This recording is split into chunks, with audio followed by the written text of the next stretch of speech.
Когда я на страницах Инстаграма увидела, что есть клеточное питание, которое помогает справиться с различными заболеваниями, и я после операции, после лучевой терапии стала принимать базовые продукты, это ЛФ, Акселер и коралловую воду.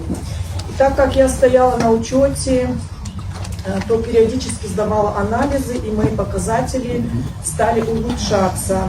Через 4 месяца рассосались кисты в молочных железах, которые еще оставались. Нормализовался гормональный фон, и самое главное, у меня прошли панические атаки, которые мне доставляли такие беспокойства очень сильные. И через примерно где-то ближе к 2 годам применения клеточного питания меня сняли с учета с онкологией, сказали: вы уже здоровы, не ходите сюда, у вас все в порядке. Ну, для себя, конечно, я прохожу обследование, и на данный момент все хорошо. Я стала заниматься над собой, стала вести здоровый образ жизни.